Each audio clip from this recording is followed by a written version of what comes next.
Sometimes the deepest love comes from the most unexpected places, when two broken souls find each other in their darkest hour. We all know what it feels like to be alone, but imagine carrying that loneliness for 800 years. Darius is an immortal vampire who has wandered frozen forests for centuries, his heart as cold as the endless winter around him. He survives, but doesn't truly live, taking no joy in anything until one night changes everything. Deep in the snow-covered woods, he finds Seraphina, a dying healer who was cast out for using forbidden magic to save children. When he carries her to safety, something awakens in both of them that neither thought possible.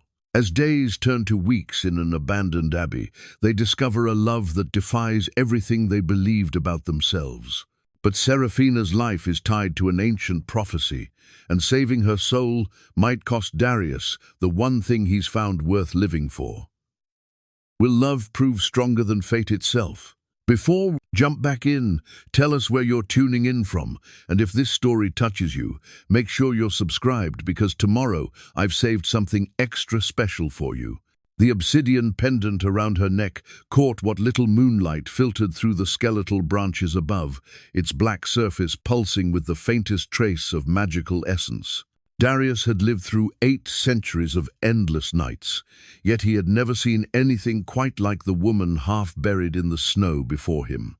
Her breathing was so shallow it barely disturbed the frost forming on her lips, and her skin had taken on the pale blue tinge that spoke of impending death. He should have walked away. In all his years of existence, he had learned that involvement with mortals led only to pain theirs and his own. Yet, something about her broken form called to a part of him he thought had died with his humanity centuries ago. Perhaps it was the way her fingers still clutched a small leather pouch, even in unconsciousness, as if protecting something more precious than her own life. Or maybe it was the soft whisper that escaped her lips as he knelt beside her, a single word that sounded like a prayer. Children. Darius had been Lord Darius Blackthorn once, before the turning. He remembered the weight of responsibility, the desire to protect those who could not protect themselves. That man had died on a battlefield in what mortals now called the 100 Years' War. But apparently, some echoes of his former self still lingered in whatever passed for his soul. The woman's eyes fluttered open as he lifted her from the snow, revealing irises the color of spring violets, a shade he hadn't seen in 3 years, not since this cursed winter had begun. Those eyes held no fear, only a weary resignation that spoke of someone who had already made peace with death.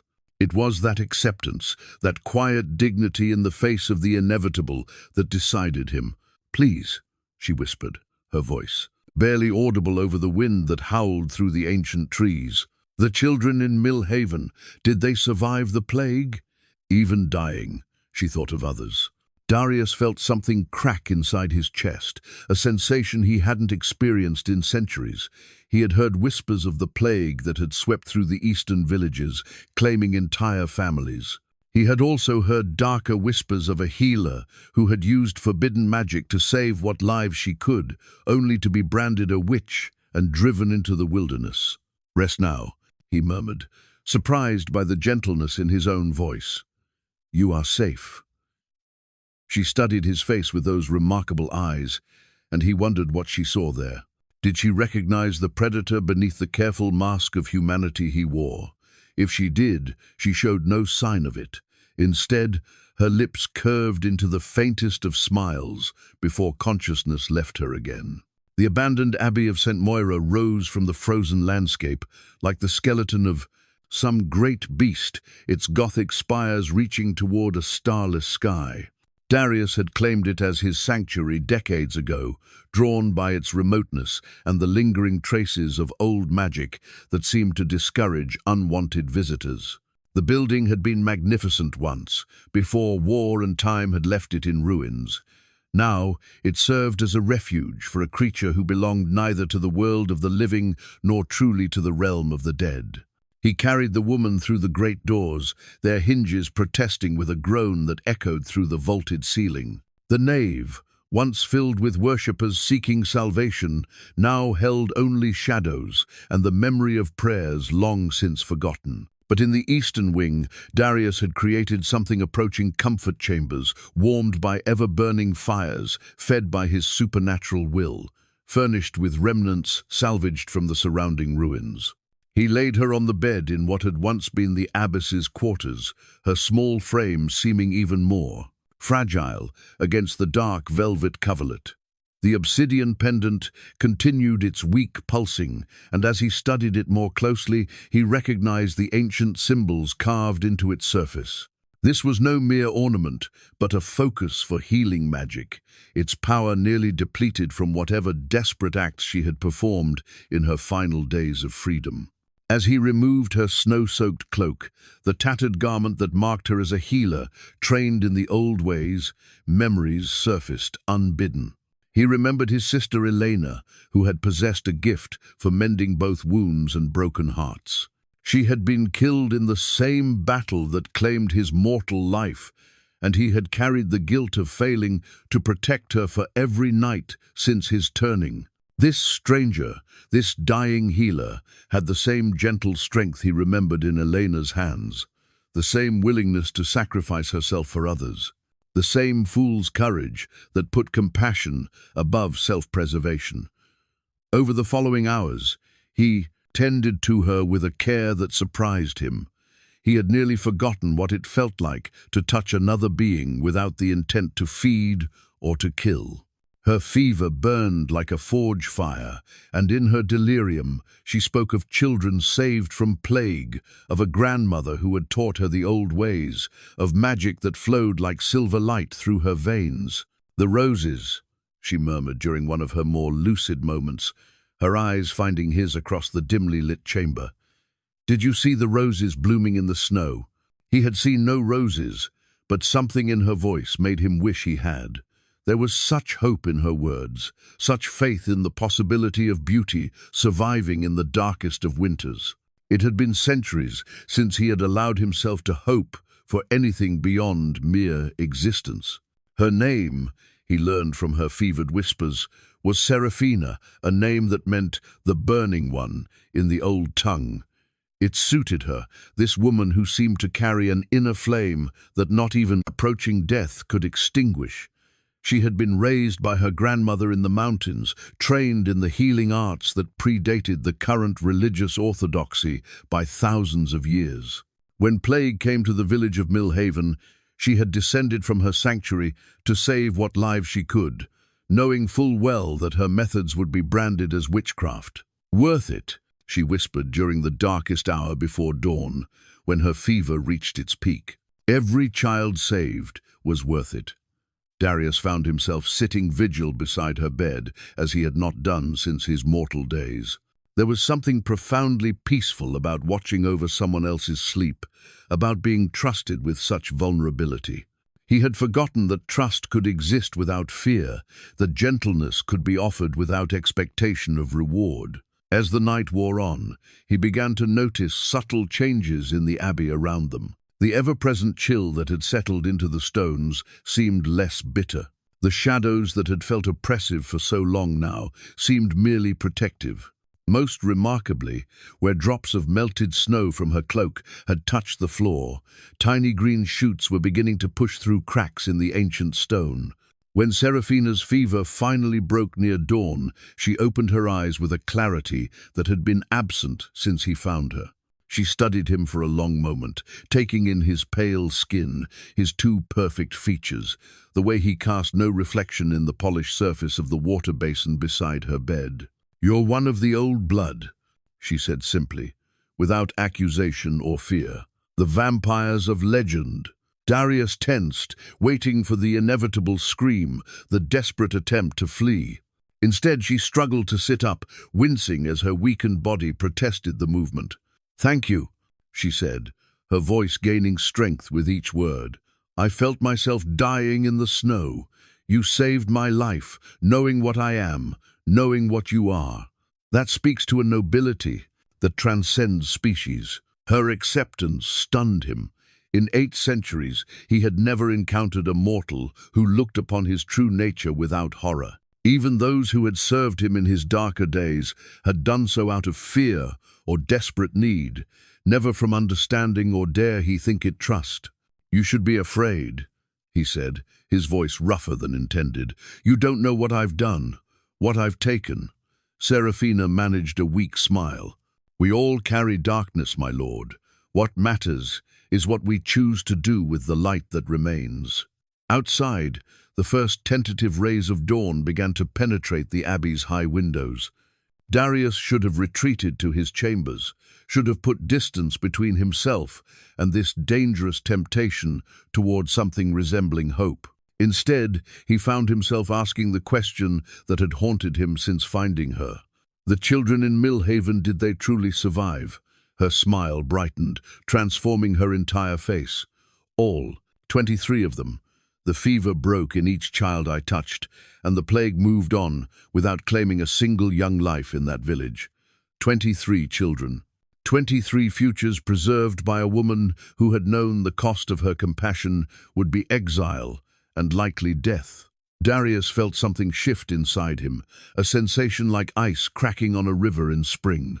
For the first time in centuries, he found himself wanting to protect something not out of possessiveness or hunger, but from something far more dangerous and infinitely more precious. He was falling into something he had never expected to feel again, hope. 3 days passed before Seraphina attempted to use her magic again.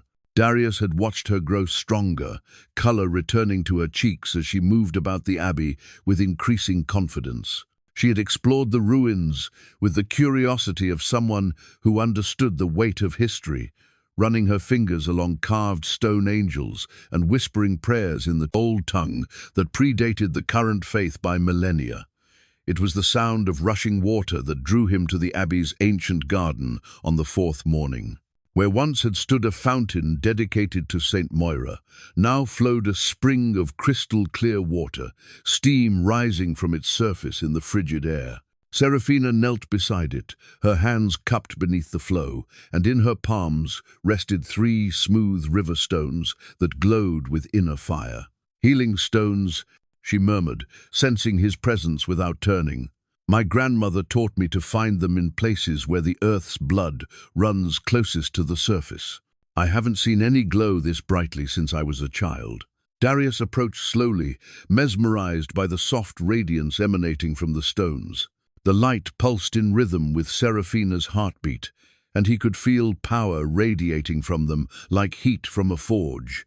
This was no simple folk magic. This was something far older and more profound than he had witnessed in all his centuries. "Show me," he said, the words leaving his lips before he could consider their implications. Seraphina looked up at him then, her violet eyes searching his face. Whatever she saw there must have satisfied her, because she nodded and rose from beside the spring. She moved to where a rosebush had died in the endless winter, its thorny branches black and brittle with frost. Kneeling beside it, she placed the 3 stones around its base and began to speak in the ancient healing tongue. The transformation was breathtaking. Light flowed from the stones into the dead branches, and where it touched, life returned. Leaves unfurled in brilliant green, and buds formed and blossomed into roses the color of fresh blood. The scent that filled the air was intoxicating, not just the perfume of flowers, but something deeper, something that spoke to the soul's longing for renewal and hope. But it was what happened to Seraphina herself that truly stunned Darius. As her magic flowed, her entire being seemed to come alive with inner radiance.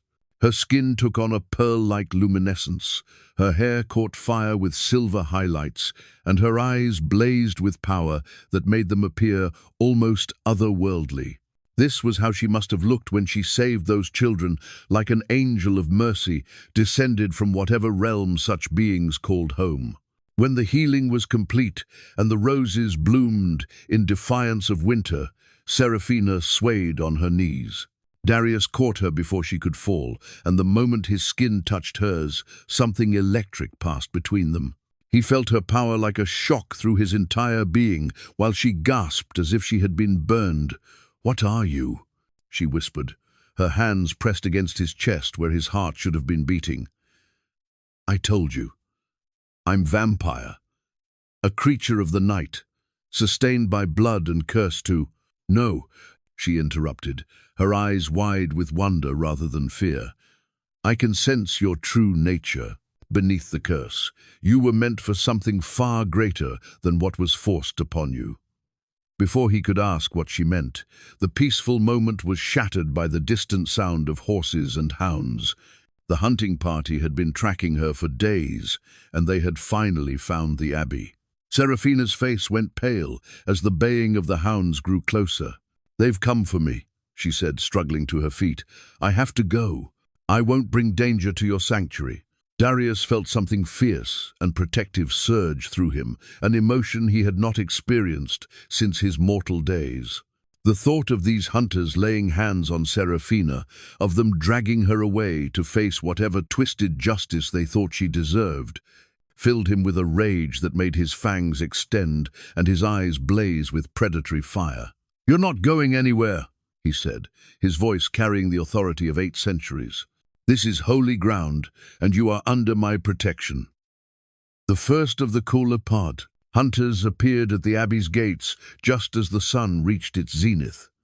There were 6 of them, mounted on war horses and armed with silver-blessed weapons that gleamed in the winter light. Their leader was a man Darius recognized from Seraphina's fevered descriptions, Brother Marcus, the priest who had once been her mentor before he had turned against her. "Seraphina of the mountain," Marcus called out, his voice echoing through the ruins. "You stand accused of practicing forbidden magic and consorting with dark forces. Come forth and face the justice of the church." Seraphina moved toward the gates, but Darius caught her arm. "Let me handle this," he said softly. "Trust me." She looked into his eyes and nodded, and in that moment of perfect trust, something fundamental shifted between them. This was no longer about a vampire offering sanctuary to a wounded stranger. This was about 2 souls recognizing something precious in each other, something worth protecting at any cost. Darius stepped into the courtyard, and the horses reared as they caught his scent. Animals always knew what he was, even when humans remained blind to his nature. Marcus's mount fought against the bit, foam flying from its mouth as it tried to flee from the predator in their midst. "This abbey is sanctuary," Darius said, his voice carrying across the courtyard with supernatural clarity. "The woman you seek has committed no crime save that of healing the innocent. Withdraw, and we shall speak no more of this matter." Marcus struggled to control his terrified horse while studying Darius with narrowed eyes. "And who are you to offer sanctuary to a condemned witch? What manner of man dwells in these ruins?" "The manner who will not suffer the innocent to be harmed in his presence," Darius replied. "Leave now, while you still can." But Marcus had not survived years of hunting supposed witches and dark creatures by backing down from threats. He drew a crossbow, loaded with a silver-tipped bolt, and aimed it directly at Darius's heart. "Stand aside, Pale One. Your protection means nothing against the authority of divine law." The bolt flew true, striking Darius in the chest with enough force to stagger him. But rather than falling, he looked down at the silver bolt protruding from his ribs and slowly pulled it free. The wound sealed itself instantly, leaving only a tear in his dark clothing to mark where the bolt had struck. The horses screamed in terror, and 2 of the hunters were thrown as their mounts bolted. Marcus went white as understanding dawned in his eyes. "Vampire," he breathed, his hand moving to the holy symbol at his throat. "Yes," Darius said simply. "And you have just attacked me on consecrated ground while I offered protection to one under my care. That makes this personal." What followed was not a battle but a demonstration. Darius moved with speed that rendered him nearly invisible, disarming the hunters one by one and sending their horses fleeing into the forest. When only Marcus remained, sitting alone on his trembling mount, Darius appeared beside him and spoke in a voice like winter wind. "You will return to your superiors and tell them that Seraphina of the mountain is dead lost to the winter and the wolves. You will never seek her again, and you will ensure that no others do so either. Do this, and you may leave this place alive." Marcus nodded frantically, his face a mask of terror.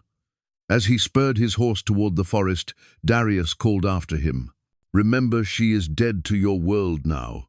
See that she remains so." When the sound of hoofbeats had faded, Darius turned to find Seraphina standing in the courtyard, tears streaming down her face. But they were not tears of fear or grief. They were tears of profound gratitude and something deeper, something that made his still heart ache with possibilities he had never dared to imagine. "You protected me," she said, her voice filled with wonder. "After centuries of solitude, after all you must have suffered, you chose to protect a stranger." "Not a stranger," Darius said, moving to stand before her. "Never a stranger. Not anymore." She reached up and touched his face with gentle fingers, and in that touch was the promise of everything he had lost and everything he might yet find again. The hunting party was gone, but Darius knew that this was only the beginning. Whatever lay ahead, they would face it together. And for the first time in 800 years, that thought filled him not with dread, but with hope. In the days that followed Marcus's retreat, a peculiar rhythm developed between Darius and Seraphina. She would rise with the dawn to tend the garden that seemed to flourish under her touch, while he would emerge at dusk to share stories of the centuries he had witnessed. Between them, they created something neither had experienced in years, the simple comfort of companionship. It was on the seventh day after the confrontation that Seraphina discovered the blood rose. "Darius," her voice called from the garden, filled with a mixture of wonder and confusion that drew him from his evening meditation. "You need to see this."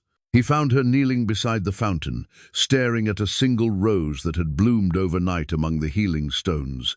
Unlike the vibrant red flowers she had coaxed to life with her magic, this bloom was the deep crimson of arterial blood, its petals seeming to pulse with their own inner rhythm.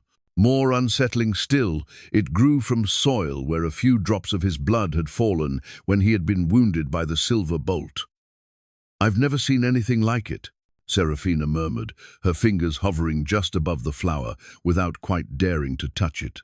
"In all my grandmother's teachings, in all the ancient texts I've studied, there's no mention of roses that bloom from vampire blood." Darius knelt beside her, studying the impossible flower. "Perhaps," he said slowly, "it blooms not from vampire blood alone, but from the mixing of our essences. Your magic, my cursed nature, something new, born from the convergence." The rose seemed to respond to his words, its color deepening as if acknowledging the truth of his observation. Seraphina finally reached out to touch one of the petals, gasping softly as power flowed between flower and healer. "It holds memories," she whispered. "I can see fragments of your past, moments of joy and sorrow stretching back centuries. And something else, a warmth that shouldn't exist in something born of vampiric nature." Darius felt his throat tighten. "What warmth?" "Hope," she said simply. "This flower holds your capacity for hope, preserved and growing stronger with each passing night." Their eyes met across the crimson bloom, and something shifted between them, a recognition of the bond that was forming despite all logic and natural law. A vampire and a healer should have been natural enemies, yet here they were, creating impossible flowers and finding solace in each other's presence. The peaceful moment was interrupted by Seraphina's sudden gasp of pain. She doubled over, clutching her head as visions flashed behind her eyes. Darius caught her as she swayed, feeling the tremors that ran through her body as prophetic dreams forced themselves into her waking mind. "What do you see?"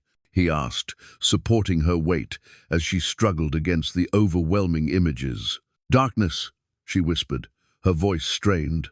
"A great darkness spreading across the land, and at its heart a choice. A terrible choice between love and duty, between salvation and sacrifice."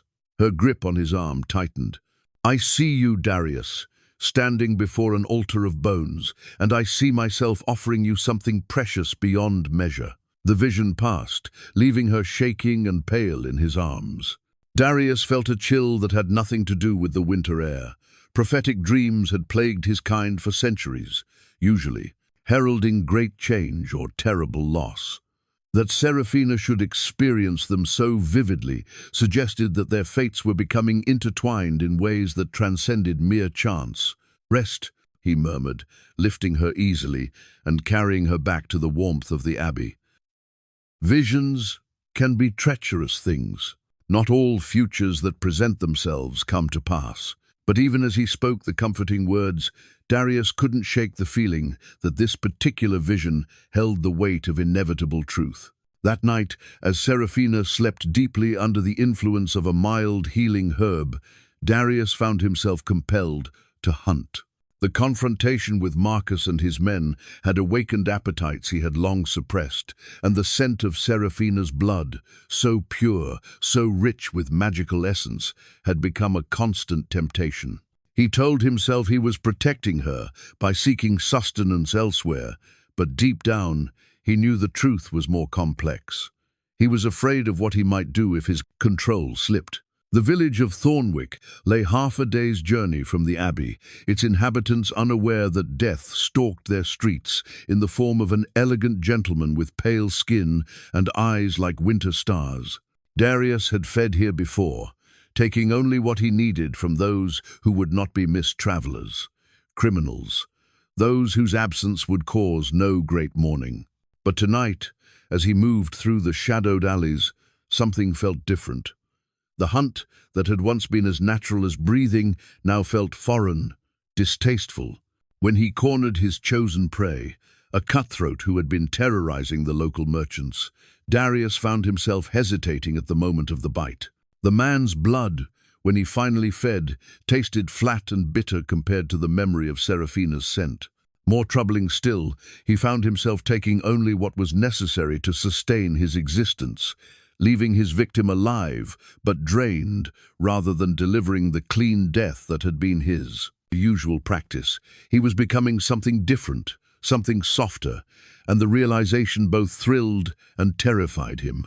When he returned to the abbey near dawn, he found Seraphina waiting for him in the garden, tending the blood rose by moonlight. She looked up at his approach, her eyes taking in his pale complexion and the faint traces of blood he hadn't quite managed to cleanse from his lips. "You fed," she said without accusation, simply stating fact. "I had to," he replied, hating the defensive note in his voice. "It's what I am, Seraphina. A predator, a killer. You would do well to remember that." She rose from beside the rose and moved toward him, her steps careful but determined. When she stood directly before him, she reached up and touched his face with gentle fingers, just as she had after the confrontation with Marcus. "You're wrong," she said softly. "What you are is a man fighting against a curse he never chose. What you are is someone who saved my life and protected me from those who would do me harm. What you are is the kindest soul I've encountered in years of wandering." "You don't understand," Darius said, catching her wrist but not pulling her hand away. "The things I've done, the lives I've taken, there's no redemption for someone like me." "There's redemption for anyone willing to seek it," Seraphina replied, her thumb tracing the line of his cheekbone. "My grandmother used to say that the darkest night always comes just before the dawn. Perhaps your dawn is closer than you think." Before he could respond, she rose on her toes and pressed her lips to his in a kiss that was gentle, tentative, and utterly transformative. For a moment that stretched into eternity, Darius forgot what he was, forgot the curse that bound him, forgot everything except the warmth of her lips and the impossible hope that bloomed in his chest like the blood rose in their garden. When they parted, both were breathing heavily, and Darius could taste something on his lips that hadn't been there in centuries, the sweet flavor of possibility. The mirror appeared 3 nights after their first kiss, as if summoned by the shifting nature of their relationship. Seraphina discovered it while exploring the abbey's hidden chambers, a passage behind the altar that had been sealed for centuries, until her growing magical presence caused the ancient locks to release. The mirror of truth stood 7 feet tall, its silver surface unmarred by time, despite the dust and decay that covered everything else in the secret chamber. Ancient runes spiraled around its ornate frame, pulsing with the same ethereal light that emanated from Seraphina's healing stones. When she called for Darius, her voice echoing through the abbey with barely contained excitement, he found her standing transfixed before the artifact. "It's a scrying mirror," she breathed, her fingers tracing the symbols without quite daring to touch the reflective surface. "I've only read about them in my grandmother's oldest texts. They show not what is, but what could be the threads of possibility that weave through time itself." Darius approached more cautiously, his supernatural senses detecting power that predated even his long existence. "Such artifacts are dangerous, Seraphina. They show truth, but truth is not always kind." "Perhaps not," she agreed, "but sometimes we need to see the difficult truths to understand our path forward." Before he could protest, she placed her palm against the mirror's surface. The silver rippled like disturbed water, and suddenly the chamber filled with visions that made both of them gasp in recognition and fear. The first image was Darius, as he had been in life, a young nobleman with warm brown eyes and a smile that spoke of easy laughter. Seraphina watched, mesmerized, as the mirror revealed his human story. A beloved son, a protective brother, a leader who inspired fierce loyalty in his men. She saw his sister Elena, delicate and beautiful, with healing gifts not unlike her own. She witnessed the battle that claimed them both, the desperate attempt to save his sister that cost Darius his mortal life. "You tried to shield her," Seraphina whispered, tears streaming down her face as she watched the young man she was falling in love with die to protect someone he cherished. "You threw yourself between her and the enemy's blade, and failed," Darius said bitterly. "She died anyway, and I became this." The mirror's surface shifted, showing them a different scene. Darius, in his early years as a vampire, savage and consumed with rage. Seraphina watched unflinchingly as it revealed the darkness of his past. Villages terrorized, innocents drained of life, a creature driven mad by loss and transformed into an instrument of vengeance. "I warned you," Darius said, stepping away from the mirror as if distance could lessen the impact of the revealed truths. "You see what I am, what I've done. There is no redemption for such acts." But Seraphina's attention had already moved to the next vision. Darius, centuries later, alone in the ruins of a burned cathedral, weeping tears of blood for the lives he had taken. She saw the gradual change in him, the slow recognition of his own monstrosity, the decades of self-imposed isolation as he struggled to contain the beast within. "You stopped," she said, her voice filled with wonder. "You chose to stop killing. You chose solitude over slaughter. That's not the action of a monster, Darius, that's the choice of a man reclaiming his soul." The mirror rippled again, and this time it showed them possible futures. In one, Seraphina lay dying in Darius's arms while he wept over her still form. In another, she stood before an altar of ancient bones, a ceremonial dagger in her hands as she prepared to make some terrible sacrifice. A third showed them both transformed somehow, no longer quite human nor vampire, but something new and strange, walking, hand in hand, through gardens that bloomed in eternal spring. The most disturbing vision showed Darius standing beneath a blood moon, his fangs extended and his eyes blazing with inhuman hunger, while Seraphina knelt before him, offering her throat in willing surrender. Around them, the abbey lay in ruins, and in the distance, a dark figure watched with satisfaction. "The prophecy!" Seraphina breathed, recognizing elements from her fevered dreams. "It's real, isn't it? There's something about my death that could free you from your curse." Darius spun away from the mirror, his fists clenched in denial. "No, I won't listen to this. I won't let you sacrifice yourself for me, not even if it could return my humanity." "But what if it's not death the prophecy speaks of?"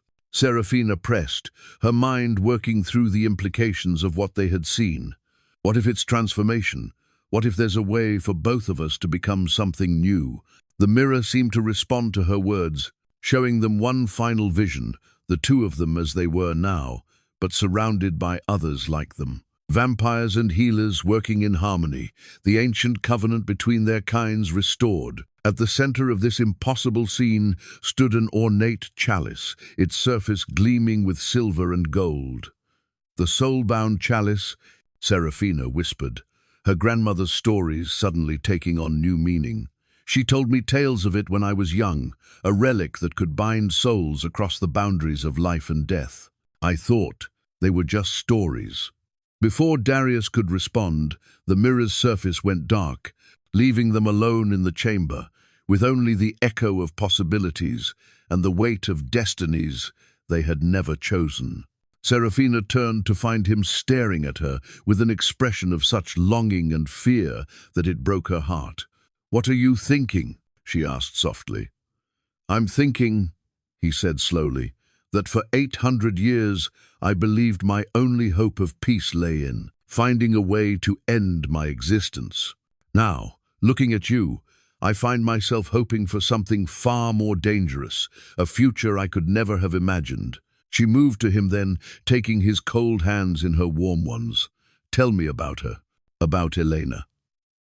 The request seemed to surprise him, but after a moment he began to speak. He told her about his sister's laughter, about the way she could mend a broken bird's wing or soothe a child's fever with nothing but touch and love. He spoke of afternoons spent in their family's garden, of Elena's dreams of using her gifts to help those who had no one else to turn to. "She would have liked you," he said finally. "You have the same courage, the same willingness to put others before yourself." "Then let me honor her memory," Seraphina said, rising on her toes to frame his face with gentle hands. "Let me show you that love doesn't have to end in loss, that sometimes, if we're brave enough, it can lead to something beautiful." Their second kiss was deeper than the first, filled with the weight of shared secrets and the promise of an uncertain but hopeful future. And somewhere in the abbey's hidden depths, the mirror of truth reflected not what was, but what could be, two souls finding light in each other's darkness. The moonstone compass materialized in the abbey's library on a morning when frost painted intricate patterns across the ancient windows. Seraphina found it resting atop an open tome about celestial navigation, its pearl-white surface glowing with soft lunar radiance despite the daylight hours. The artifact was no larger than her palm, set in a casing of tarnished silver that bore the same runic script they had seen on the mirror of truth.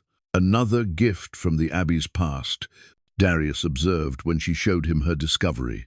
He had been reading by the fireplace a leather-bound journal that chronicled the building's history during its years as a sanctuary. According to these records, this place once served as neutral ground between our kinds. Vampires and healers came here to forge alliances, to create bonds that strengthened both species. Seraphina cradled the compass in her hands, feeling its weight and the subtle vibration that seemed to resonate with her heartbeat.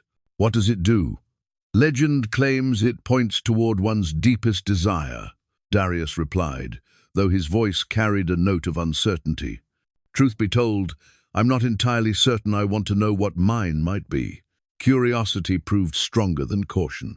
Seraphina placed the compass on the table between them and watched as its needle began to spin. For a long moment, it wavered between directions before finally settling, pointing directly at Darius.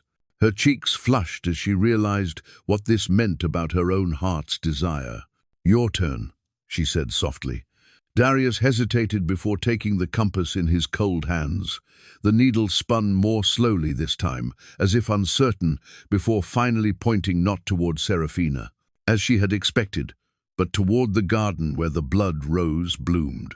More specifically, it seemed to point toward the exact spot where she had knelt in healing trance just that morning. "It doesn't point to you," he said, his brow furrowed in confusion. "No," Seraphina said, understanding dawning in her eyes. "It points to my happiness. Your deepest desire isn't to possess me, Darius. It's for me to find joy and fulfillment. That speaks to a love deeper than passion, The weight of that revelation settled between them like a blessing and a burden. Outside, the eternal winter that had gripped the land for 3 years showed its first signs of weakness. Where Seraphina walked each day, patches of green grass had begun to push through the snow. Where she and Darius spent their evenings talking, ice melted from the abbey's walls. The change was subtle but undeniable. Their bond was affecting the very nature of the cursed season. It was during one of these warming afternoons that trouble arrived in the form of a desperate villager. The man stumbled through the abbey's gates, his clothes torn and his eyes wild with terror. Darius tensed, recognizing the scent of fear and something darker, the metallic tang of shed blood. "Please," the man gasped, falling to his knees in the courtyard. "They have my daughter. The hunters, they've taken her to draw out the witch they seek." Seraphina was beside him instantly, her healing hands already glowing with soft light as she assessed his injuries. "Who has your daughter?" "Brother Marcus and his men. They came to our village 3 days ago, asking questions about the witch who saved the children of Millhaven. When no one could tell them what they wanted to know, His voice broke. "They took my little Sarah, said they'd return her when the witch showed herself." Darius felt rage build in his chest like a living thing. Marcus had violated their agreement, continuing his hunt despite the warning he had been given. Worse, he was now using innocence as bait, crossing lines that even the most zealous hunter should never cross. "Where?" Darius asked, his voice carrying the subtle compulsion that made mortals eager to comply. "The old mill outside Ravenshollow.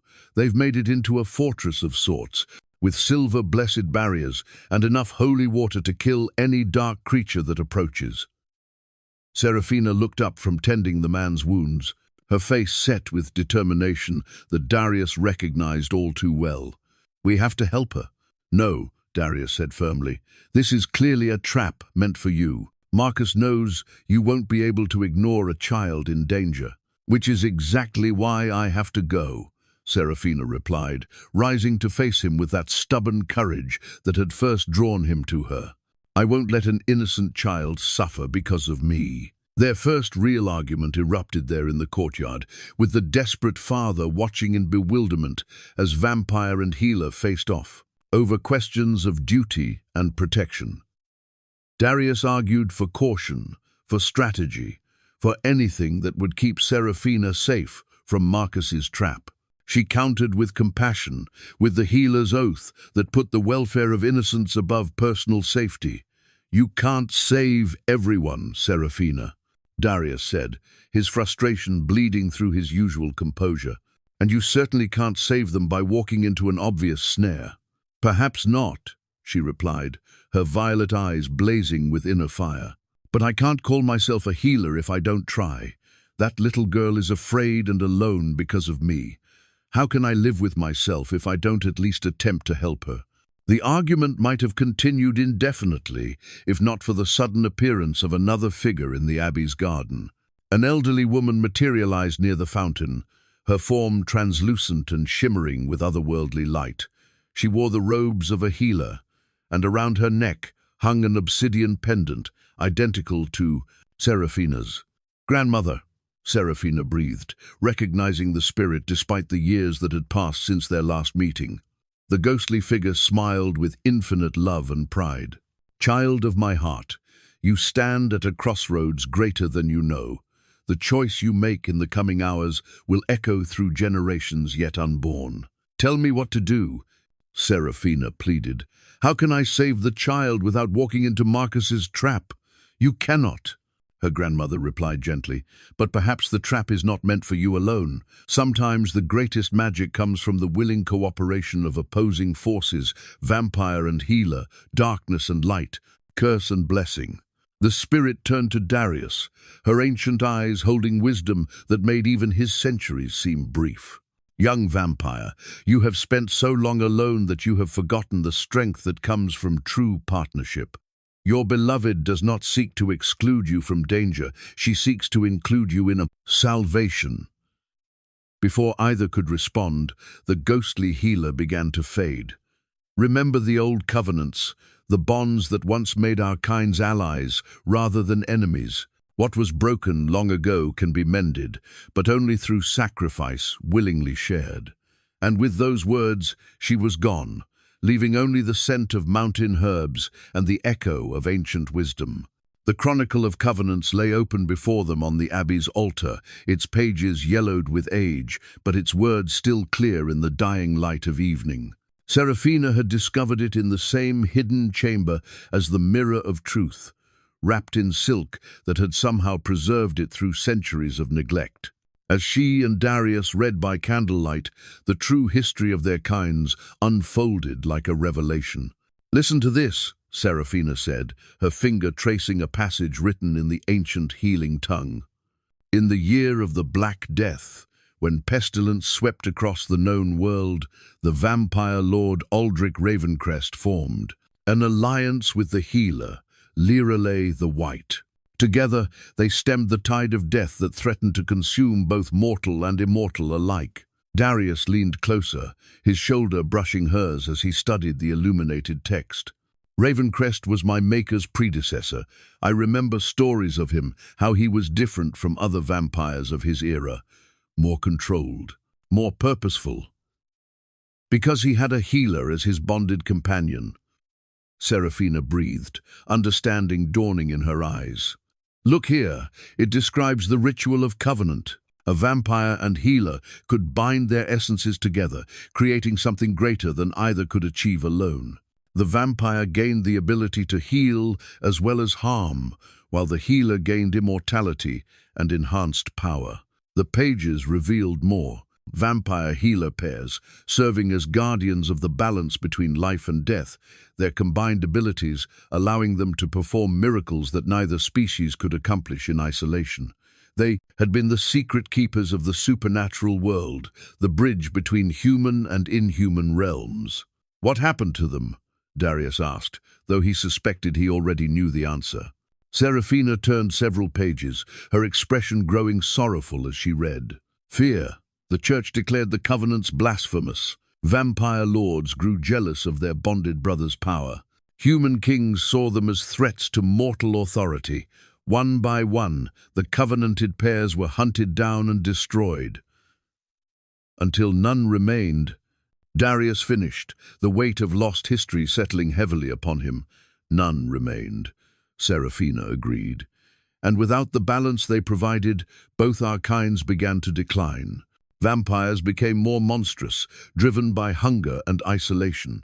Healers grew weaker, their magic fading without the cosmic equilibrium the covenants maintained.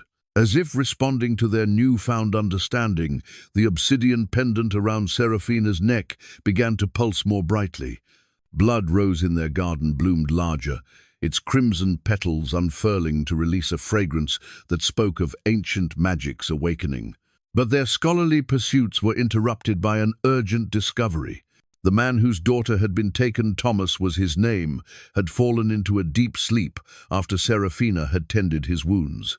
In his dreams, he spoke words that chilled both vampire and healer to their cores. "She speaks of the old blood," Thomas mumbled, his eyes moving rapidly beneath closed lids. "The child, little Sarah, she has the sight. She tells them of the vampire and the witch who walk as one. She cannot help herself. The visions pour from her like water from a broken dam." Seraphina gripped Darius's hand. "Marcus isn't just using her as bait. He's using her prophetic abilities to track us." "Which means," Darius said grimly, "that he knows far more about what we are becoming than we realized." Their conversation was interrupted by a sound that made them both freeze, the distant baying of hounds, but not ordinary hunting dogs. These voices carried the supernatural resonance of creatures bred for tracking vampires, their calls echoing across the winter landscape with unnatural clarity. "They're coming," Seraphina said, moving to the window to peer out into the darkness. "But something's different. They're not approaching directly." Darius joined her, his enhanced senses detecting what mortal perception could not. "They're surrounding the abbey. This isn't a simple rescue attempt for the child. This is a siege." As if summoned by their recognition of the danger, another figure appeared in the abbey's nave. But this was no gentle spirit like Seraphina's grandmother.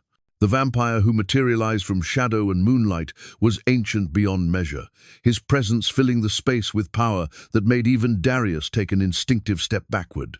Lord Ravencrest, Darius breathed, recognizing the figure from descriptions passed down through vampire lineages. The ancient vampire studied them both with eyes like black diamonds. When he spoke, his voice carried the weight of centuries. Young ones, you stand at the threshold of something that was thought lost forever. But know that those who seek to prevent its return are more dangerous than mere human hunters. What do you mean? Seraphina asked, her hand moving protectively to her pendant. Marcus is not acting alone, Ravencrest replied. He serves powers that have profited from the discord between our kinds. There are those among both vampire and human hierarchies who prefer a world where we remain enemies rather than allies.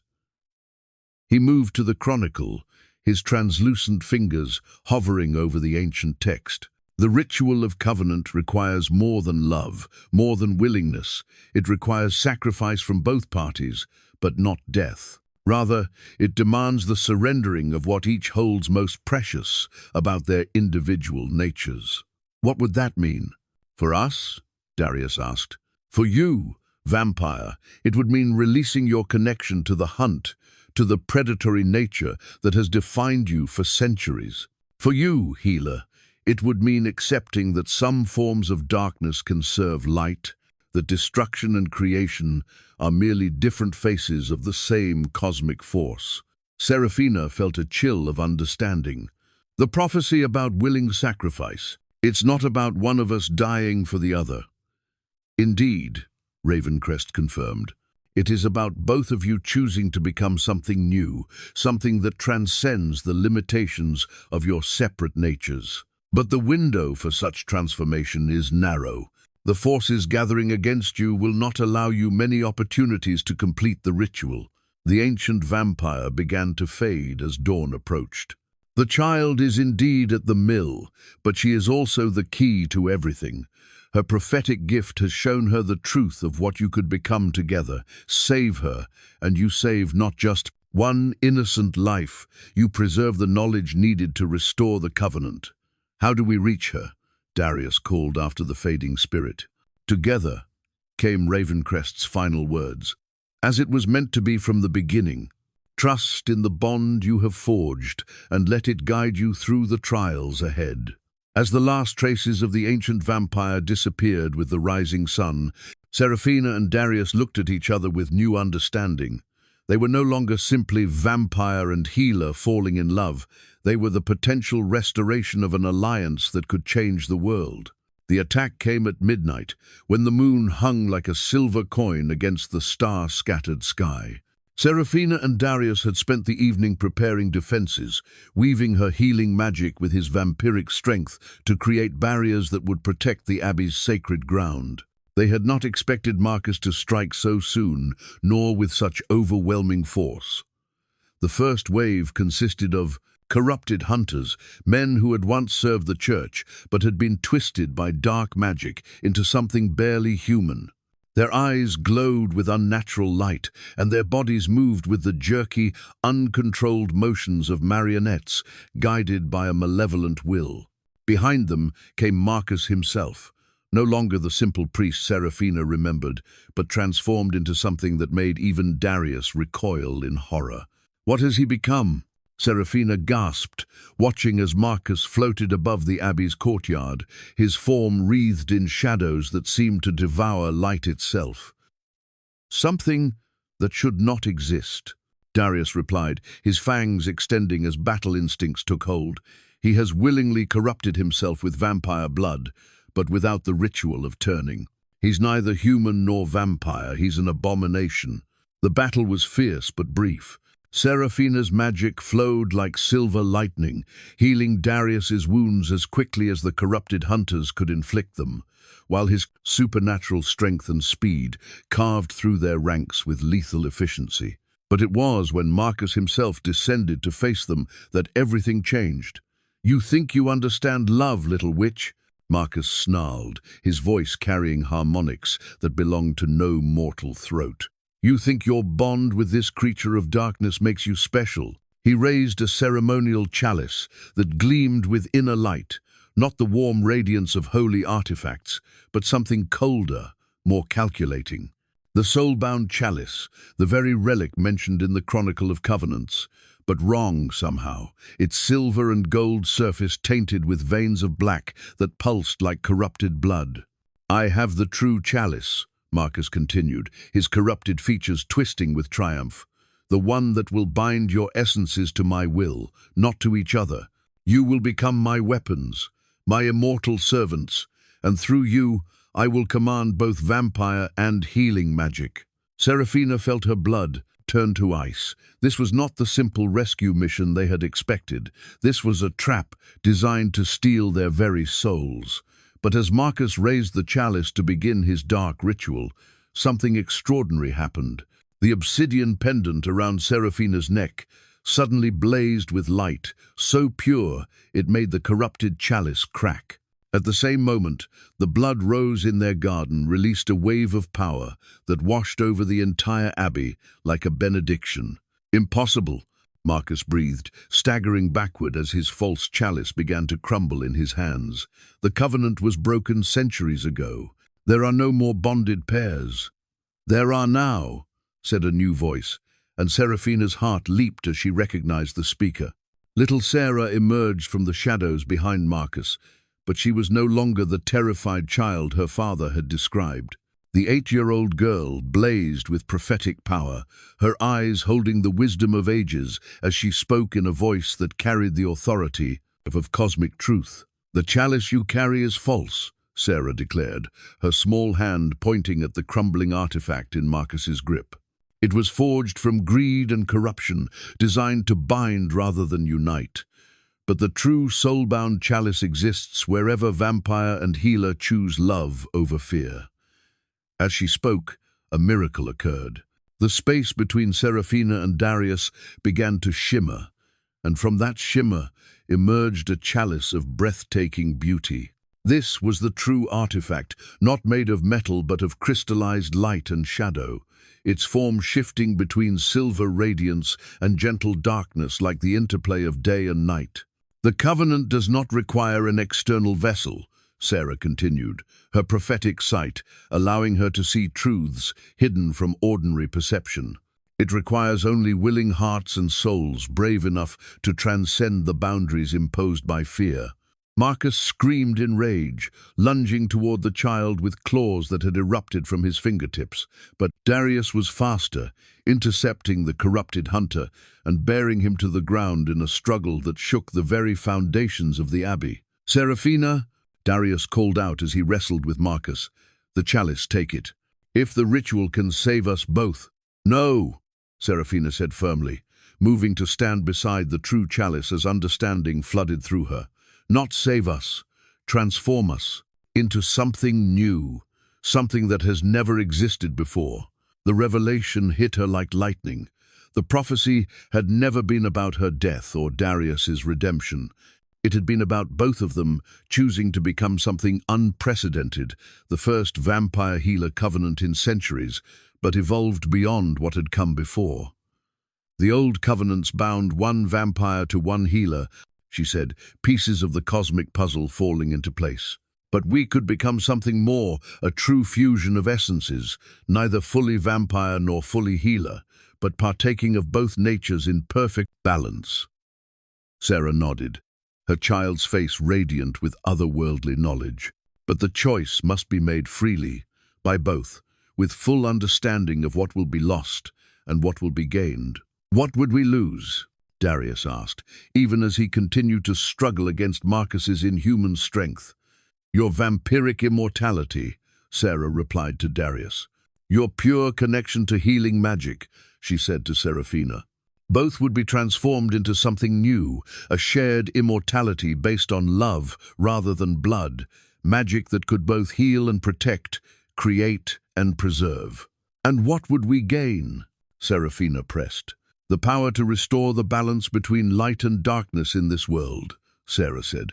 "The ability to serve as bridges between human and supernatural realms. Most importantly, you would gain each other not as separate beings who love, but as two souls sharing one destiny." The weight of the choice settled upon them both. To take the chalice would mean surrendering everything they had been to become something untested, unknown. To refuse it would mean remaining as they were, powerful individually, but limited by the boundaries of their separate natures. Marcus broke free from Darius's grip, his corrupted form beginning to dissolve as the dark magic that sustained him unraveled. "You fools!" he gasped with his failing breath. "You think love conquers all? You think your precious bond will survive the trials ahead? The forces that destroyed the old covenant still exist, still hunger for discord between your kinds. Then we'll face them together," Seraphina said, reaching for the chalice, even as Darius stepped beside her. "As it should be," he agreed, his hand joining hers on the artifact of light and shadow. The moment their fingers touched the true soul-bound chalice, the world exploded into radiance. The radiance that erupted from the soul-bound chalice lasted only moments, but in those moments, everything changed. When the light faded, Seraphina and Darius found themselves still standing in the abbey's courtyard, still separate beings, but connected now by threads of power that shimmered visibly between them. The chalice had vanished, its purpose fulfilled, leaving behind only the knowledge of what they were becoming, but the transformation was not complete. As little Sarah had warned, the ritual would unfold gradually, requiring time and trials that would test their commitment to each other and to the new path they had chosen. Marcus lay dying at their feet, his corrupted form finally succumbing to the dissolution that had been claiming him since he first tasted vampire blood without proper turning. But his final words carried a warning that chilled them both. "The Crimson Crown," he gasped, his eyes fixed on something beyond mortal sight. "She wears it now, the one who taught me to hunger for power. She comes with the dawn, and she will not be satisfied with mere death. She seeks to claim what you have started for herself." With those ominous words, Marcus breathed his last, his body crumbling to ash that was scattered by the night wind. But his warning lingered, filling the air with dread. "Who is she?" Seraphina asked, kneeling beside Sarah as the child's prophetic trance began to fade. Sarah's eyes, now showing her true age of 8 years rather than the ancient wisdom that had possessed her during the battle, brimmed with tears. "The Lady Morgantha," she whispered. "She was the first vampire to refuse the covenant bonds. When the old alliances were being destroyed, she helped orchestrate their fall because she believed vampires should rule over humans, not partner with them." Darius felt ice form in his veins. "Morgantha the Endless. I thought she was legend, a cautionary tale told to young vampires about the dangers of unchecked ambition." "Not legend," Sarah said, her small hand gripping Seraphina's with desperate strength. "She has slept for centuries, waiting for the covenant bonds to weaken enough that she could emerge without opposition. But your bonding has awakened her. She can sense what you're becoming, and she wants that power for herself."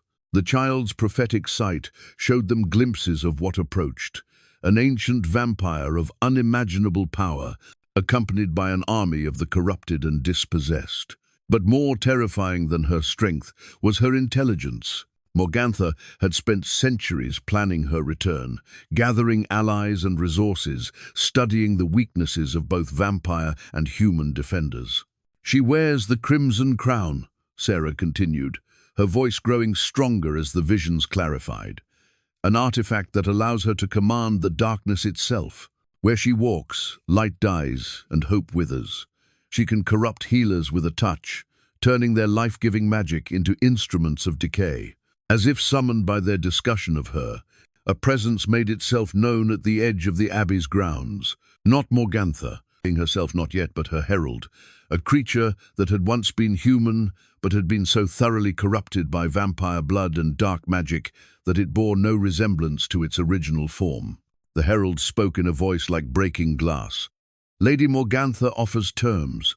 Surrender the knowledge of the covenant ritual, submit to her dominion, and she will grant you a clean death.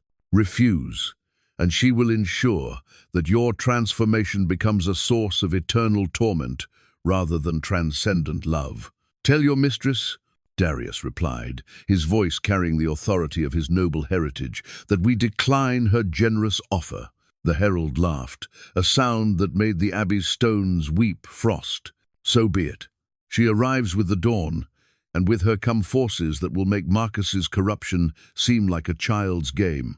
Prepare yourselves for a battle that will determine not just your fates, but the future of all covenant bonds yet to come. As the herald vanished back into the darkness, Seraphina, Darius, and Sarah began their desperate preparations. The abbey's defenses, strong enough to repel normal threats, would need to be enhanced far beyond their current capabilities to withstand Morgantha's assault. Working together through the remaining hours of darkness, vampire and healer wove protections that drew upon both their natures. Seraphina's healing magic created barriers that would restore and strengthen, rather than simply block, while Darius's vampiric connection to shadow allowed him to create zones of protective darkness that would confuse and misdirect attackers. Little Sarah proved invaluable during these preparations, her prophetic sight allowing her to identify the weakest points in their defenses and suggest improvements. More importantly, she served as a living reminder of what they were fighting to protect, not just their own love, but the possibility of a future where innocents like her could grow up in a world where vampires and healers worked together rather than in opposition.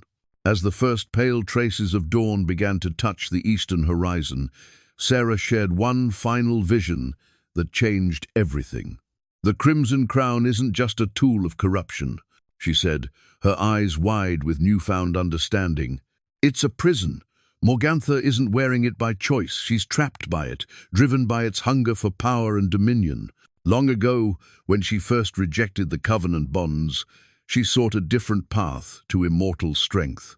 The crown offered her that power, but at the cost of her freedom. You're saying she's a victim?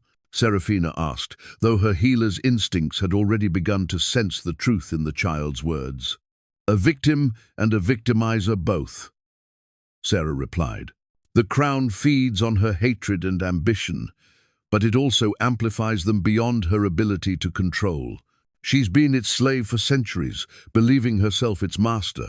Darius understood immediately. Which means this isn't just a battle to protect ourselves. It's a chance to break a curse that has poisoned the relationship between our kinds for generations. But how do we free someone who doesn't want to be freed? Seraphina wondered aloud. The answer came from an unexpected source. Thomas, Sarah's father, had awakened during their preparations and overheard their conversation. Now he stepped forward with the simple wisdom that sometimes came from those unburdened by supernatural power. You show her what freedom looks like, he said quietly. You become what she could have been if she had chosen differently. Sometimes the greatest victory isn't defeating your enemy, it's helping them remember who they used to be.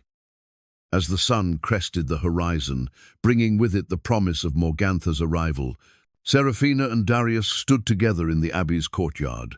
The transformation the chalice had begun continued to work within them, strengthening their bond and preparing them for trials they could barely imagine. Around them, the abbey itself seemed to respond to their growing unity. Stones that had been cracked for centuries sealed themselves. Withered gardens burst into sudden bloom. The eternal winter that had gripped the land began to retreat as their covenant bond restored balance to the very fabric of reality. Whatever comes, Seraphina said, her hand finding Darius's, we face it together. Together, he agreed, feeling their shared strength flow through their joined hands like warm sunlight. But even as they spoke these words of unity and resolve, the temperature began to plummet. Frost spread across the newly bloomed flowers in their garden, and the morning sun grew dim as if filtered through smoke. At the edge of their vision, shadows began to move with purpose and malevolent intelligence. Lady Morgantha had arrived, and with her came a darkness that threatened to swallow not just the abbey, but the very hope of renewal that Seraphina and Darius represented. The final battle was about to begin, and its outcome would determine whether love truly could triumph over centuries of hatred and mistrust. In the distance, a figure crowned with crimson fire stepped from shadow into the growing light, her presence turning morning back toward night. The time for preparation had ended. Now came the test that would prove whether their covenant bond was strong enough to heal wounds that had festered for centuries, or whether it would be consumed by the very darkness it sought to transform. Lady Morgantha stepped across the abbey's threshold with the fluid grace of a predator who had never known defeat. The crimson crown that adorned her head blazed with malevolent fire, its ruby facets catching and twisting the morning light until it resembled something closer to fresh blood than sunbeam. Where her feet touched the sacred ground, the ancient stones cracked and bled, a black ichor that spoke of corruption older than memory. She was beautiful in the way that winter storms are beautiful, terrible, and magnificent, and utterly destructive. Her pale skin held the luminescent quality of all ancient vampires, but it was marred by veins of crimson that pulsed in rhythm with the crown's heartbeat. Her eyes, once surely blue or green or brown, now blazed with the same ruby fire as her cursed diadem. "So," she said, her voice carrying the weight of centuries and the chill of 1,000 winter nights. "These are the fools who think to restore what was rightfully destroyed." Seraphina felt the shattered seal, the protective barriers they had woven around the abbey, begin to crack under the pressure of Morgantha's presence. The ancient vampire's power was unlike anything she had ever encountered, a force so vast and consuming that it seemed to devour hope itself. But beside her, Darius stood firm, his hand finding hers as their shared strength flowed between them like a river of silver light. The transformation the chalice had begun was accelerating under the pressure of mortal danger, and Seraphina could feel their essences beginning to merge in ways that defied understanding. "You wear slavery as if it were sovereignty," Darius said, addressing Morgantha with the courtesy due to nobility, even as he recognized the madness that drove her. "How long has it been since you made a choice of your own will, rather than dancing to the crown's desires?" For just a moment, something flickered in Morgantha's burning eyes, a trace of the woman she had been before the crown claimed her. But then, the ruby fire blazed brighter, and her lips curved in a smile that held no warmth. "You speak of slavery while binding yourself to mortal flesh," she replied, gesturing contemptuously at Seraphina. "At least, my crown grants power. Your precious covenant offers only weakness disguised as love." The attack came without further warning. Morgantha moved with speed that made even Darius appear sluggish, her claws extended to razor, sharpness striking where his heart should have been. But the blow that should have ended him passed harmlessly through silver light as Seraphina's healing magic instinctively protected her bonded companion. "Impossible," Morgantha snarled, studying the fading luminescence with eyes that held equal parts rage and fascination. "The covenant bonds were broken. I ensured their destruction myself." "You destroyed the old bonds," Seraphina said, feeling power flow through her that she had never imagined possible. "But we've created something new, something that doesn't repeat the mistakes of the past." Around them, the abbey began to shake as more of Morgantha's forces arrived. The shattered seal, the magical barriers protecting the holy ground, finally gave way with a sound like thunder. Through the breach poured creatures that defied natural law, vampires twisted by dark magic into monstrous forms, corrupted healers whose life-giving abilities had been perverted into instruments of decay, and things that had never been human at all, but had crawled up from whatever realm spawned nightmares. Little Sarah, protected within a circle of power that both vampire and healer had woven around her, began to speak in the voice of prophecy. "The crown hungers for the covenant light. It seeks to devour what it cannot control, to corrupt what it cannot command." Darius and Seraphina fought back to back, their movements synchronized in ways that surprised even them. When one faltered, the other's strength flowed to support them. When Seraphina's magic began to dim from overuse, Darius's vampiric vitality sustained her. When his supernatural reflexes were overwhelmed by the sheer number of attackers, her healing power restored his speed and strength. But for every enemy they defeated, two more seemed to take its place. Morgantha's army was vast, drawn from centuries of corruption and careful cultivation of hatred between their kinds. "You cannot win through combat alone," Morgantha called out over the chaos of battle, her voice carrying easily above the sounds of conflict. "I am the darkness that devours light, the hunger that consumes hope.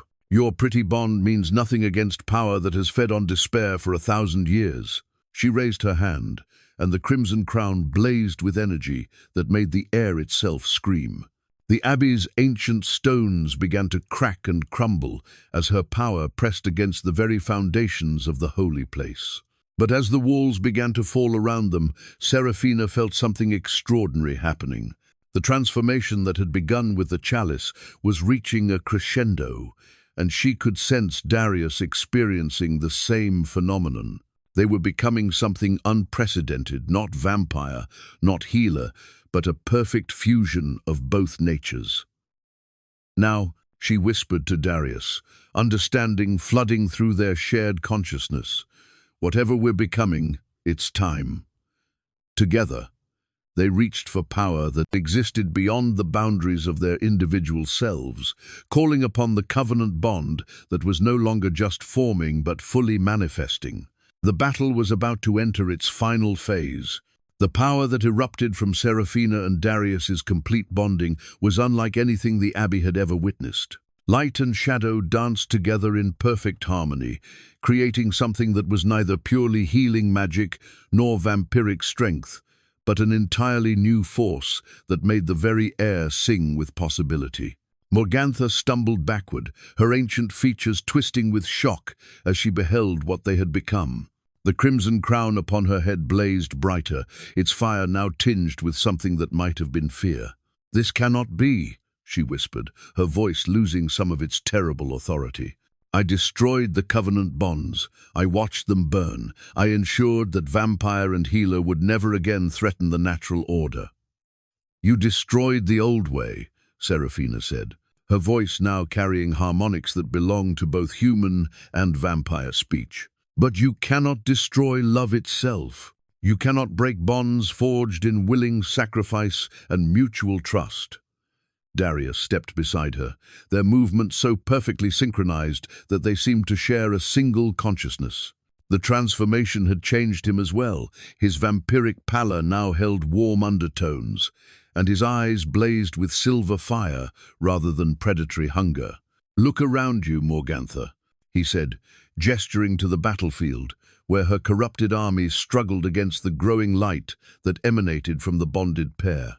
"Your creatures of darkness flee from what we've become." Even they recognize that love creates something stronger than hatred. But Morgantha's response was to laugh, a sound like breaking crystal that made the remaining stones of the abbey weep frost. "Love?" she spat. "You think this pretty display changes anything? You think your bond can stand against power that has consumed kingdoms?" She raised both hands, and the crimson crown's fire engulfed her completely. When the flames cleared, she had transformed into something that barely retained human shape, a creature of living shadow and burning hatred, her beauty twisted into something that hurt to look upon directly. "I will show you what true power looks like," she snarled, her voice now echoing from multiple throats as if the crown had given her legion. "I will corrupt your precious bond and make you my servants, as I should have done to all covenant pairs centuries ago." The final assault came not as physical violence, but as psychic invasion. Morgantha's corrupted essence reached out to poison the very connection between Seraphina and Darius, seeking to turn their love into possession, their unity into domination. For a moment, darkness touched their bond, and both vampire and healer staggered under the weight of visions that showed them terrible alternate futures. Darius as a monster devouring innocence, Seraphina as a corrupted healer, spreading plague instead of health. Their love transformed into something predatory and destructive. But it was in that moment of greatest danger that salvation appeared in an unexpected form. The phoenix feather, an artifact of legend that existed more in hope than reality, manifested from the pure light of their threatened bond. The feather blazed with radiance that made even Morgantha's crown seem dim by comparison. Its fire not destructive but cleansing, not consuming but renewing. Impossible, Morgantha breathed, her corrupted form beginning to waver as the phoenix light touched her. The phoenix feather is myth. It appears only when true sacrifice is offered, when souls willingly risk everything for love, without thought of reward. Seraphina understood first. She's right. It doesn't appear for power or even for noble causes. It appears when someone is willing to give up everything they are for someone else's happiness. Then let it appear, Darius said, reaching for the blazing feather without hesitation. If my existence can purchase her freedom from corruption, if my death can restore the balance we've disrupted. No, Seraphina interrupted, her hand joining his on the phoenix feather. Not your sacrifice alone. If this is to work, it must be both of us, together, as we chose to become. Together, they grasped the artifact of pure renewal, feeling its fire flow through them, not as pain, but as the most profound joy they had ever experienced. The phoenix feather's power didn't destroy, it transformed, taking their willingness to sacrifice everything for each other and using it to create something unprecedented. The light that blazed from their joined hands was beyond description, a radiance that seemed to contain all the colors that had ever existed and some that had never been seen before. Where it touched Morgantha, her corrupted form began to change, not destroyed but healed, the centuries of hatred and dark magic beginning to fall away like shed skin. For the first time in 1,000 years, Lady Morgantha's true face was revealed, not the terrible beauty of an ancient vampire, but the weary features of someone who had carried an unbearable burden for far too long. "I remember," she whispered, her voice now purely her own rather than the crown's echo.